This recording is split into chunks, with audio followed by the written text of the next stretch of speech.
Alors, comme ça on s'intéresse à l'un des pires types qui ait porté le titre de Captain America. Hein. C'était quoi déjà, le 5e je crois? Ouais, le voilà. Jonathan F. Walker, John Walker pour les intimes. La difficile histoire d'un soldat devenu un héros. Le petit John grandit en Géorgie. Il a une sœur, Kate, mais surtout un grand frère, Mike, un soldat héroïque qui l'idolâtre un peu. À la mort de ce dernier, John s'engage dans l'armée, mais il aura du mal à être aussi noble et héroïque justement. Du coup, il va s'acoquiner avec Power Broker Inc., une société dont le but était de recréer le sérum de super soldat qui a fait Captain America, Captain America. Autant vous le dire tout de suite, Power Broker, alias Curtis Jackson, n'est pas du tout un personnage important. Bref, lui et son pote de l'armée, le Maroskins, se font injecter un sérum expérimental. Pas de jingle super pouvoir, plus que rien de fou. John se retrouve avec une force et une agilité surhumaine, plus fort que Rogers toutefois, et il devient super patriote. Et ouais, il utilisait un genre de dague d'énergie, et le Mar de son côté, il va former les Bold Urban Commando. Si je vous le dis en anglais, c'est parce que ça fait l'acronyme de Buck, les Buckies, de faux criminels qui réalisaient des attaques stoppées par le super patriote. Le but de John, c'était de discréditer Captain America et de prendre sa place. Captain America qui d'ailleurs, pendant ce temps, affrontait pour la première fois Flag Smasher. Tiens. Fun fact, c'est pas la première chose qu'il a fait puisque quand il a eu ses pouvoirs, il a d'abord fait un tour par la fondation de Catch pour surhumains. Plus tard, pour une raison que je vous épargne, Steve Rogers abandonne la bannière étoilée pour devenir The Captain. Le costume vous dit un truc, hein. Bref, Super Patriot saisit l'opportunité et devient Captain America, avec l'accord du gouvernement bien sûr. Un cap très violent comme vous allez pouvoir le constater. En effet, seul le Maroskins est validé par les officiels et devient Bucky. Les deux autres Buck deviennent Left-Winger et Right-Winger.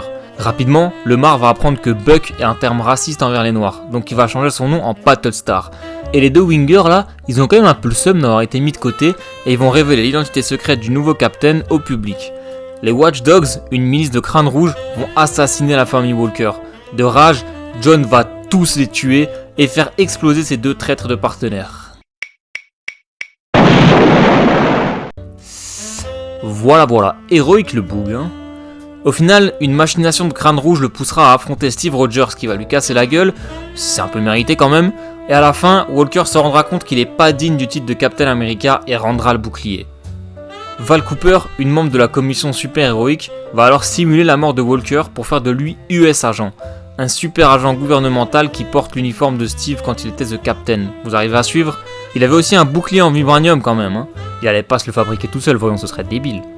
Bref, il sera placé comme surveillant, disons, dans la nouvelle équipe des Avengers de la côte ouest pour que le gouvernement garde un œil dessus. Mais ça l'empêchera pas d'aller sauver Battlestar quand il aura des problèmes avec Power Broker. En tant que toutou du gouvernement, il sera pas forcément apprécié par ses coéquipiers Avengers en plus de son sale tempérament, mais il se fera quand même quelques amis et il aimait être un Avengers. Du coup, quand l'équipe sera dissous, il le prend très mal et il comptera abandonner sa carrière. John jettera son équipement à la mer. Du vibranium, gros! Pourtant, la sorcière rouge et Iron Man le voudront dans Force Works. Il utilisera un bouclier d'énergie du coup, c'est moins cool. Il essaie de faire fonctionner l'équipe comme une armée, c'est pas cool. Mais il coupera enfin ses liens avec le gouvernement, c'est cool. Quand Force Works sera dissous, John vagabondera un peu. Il fera partie d'équipes mineures comme le Jury et les Stars. Ce qui est intéressant, c'est que certains anciens héros de la guerre reformeront les Invaders. John les rejoindra en demandant à se faire appeler Captain America. Mais comme les autres sont d'anciens potes de Steve, il refuse. Il a honte. Ensuite arrive l'événement charnière de chaque dossier, Civil War. Battlestar va se ranger du côté de Captain America. Hors la loi donc.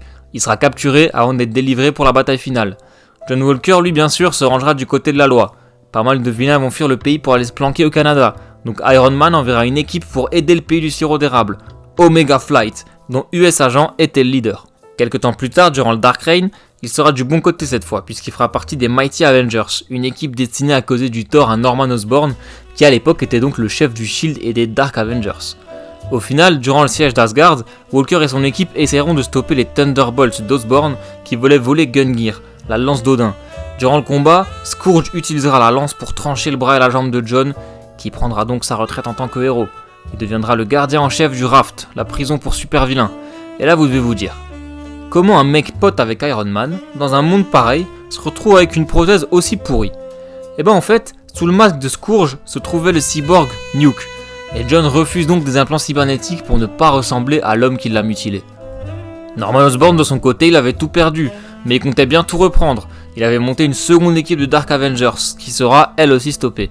Et alors que John les conduit au raft, ils sont tous transportés dans une réalité alternative, la Terre 13584. Là-bas, John sera fusionné au symbiote Venom local. Contrairement au nôtre, celui-ci est décérébré, il parle pas, c'est donc simplement un costume vivant qui redonne à John ses membres perdus. Il devient donc une fois de plus US Agent pour reprendre malgré lui la tête des Dark Avengers afin de rentrer chez lui. De son côté, Battlestar ira aussi dans une réalité alternative puisqu'il est recruté par Howard le Canard dans les Ducky Dozen pour empêcher une invasion de zombies nazis. Ouais, il est allé à Kindergarten avec Donald Duck, ouais. Quand Sam Wilson deviendra Captain America, il aura plusieurs problèmes à cause de sa couleur de peau. D'une part, ses propres inquiétudes, il se pensait pas digne pour se changer les idées, il ira assister à un show de catch surhumain, le retour sur le ring de son partenaire D-Man, qui justement allait affronter Battlestar. Lemar et D-Man ont un passif d'ennemis, mais durant la soirée, ils se retrouvent à faire équipe pour stopper les malfrats. Acclamé par une foule en délire, ça donnera de la confiance à Sam. Tous ces gens unis malgré leurs différences. Et de l'autre côté, il y a le problème des racistes. Évidemment, il y a des vieux cons qui veulent pas d'un Captain America noir. John Walker est retourné dans l'armée américaine. Alors qu'il est en mission en Afghanistan, il se fait rappeler par un sénateur fortement opposé à Sam qui va engager US Agent pour aller récupérer le bouclier. Il lui montre des images de Sam qui lutte contre les violences policières, que Captain America a un sidekick clandestin.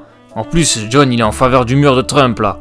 Et pourtant, ce qui le pousse à accepter, c'est que lui aussi, quand il a été Captain America, il a fini par craquer. Et il est là pour empêcher ça, même s'il aime pas Sam. Les deux héros auront un violent affrontement, que Sam gagnera de justesse. Walker l'accepte pas comme Captain America, mais il accepte sa défaite.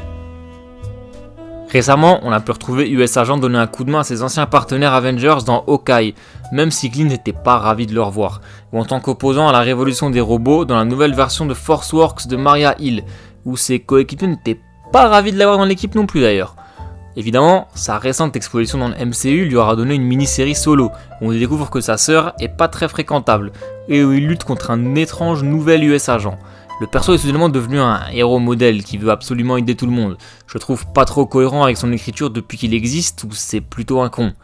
Battlestar fait un coucou dans la série aussi bien sûr. Il est même devenu papa d'un petit garçon. Mais ça reste bof je trouve. Bref, c'est aussi plutôt dommage qu'il se passe rien pour lui durant King in Black. On dirait que les auteurs ont oublié que la moitié de son corps s'est composé d'un Venom alternatif. Ça aurait pu être vraiment sympa de le voir oublier de se débrouiller avec une seule jambe et un seul bras contre son Venom devenu un dragon symbiote. Enfin voilà, c'est tout pour US Agent et Battlestar. En espérant avoir éclairé vos lanternes sur ce qui peut l'attendre dans le MCU, en tout cas j'ai l'impression que Fontaine va un peu jouer le rôle de Val Cooper pour lui. En tout cas, l'épisode 6 n'est pas encore sorti au moment où je tourne cette vidéo, donc peut-être que je dis n'importe quoi. Et vous, dites-moi en commentaire ce que vous attendez pour le personnage de John Walker dans la suite du MCU. Likez la vidéo et abonnez-vous. C'était l'agent Warvel, terminé.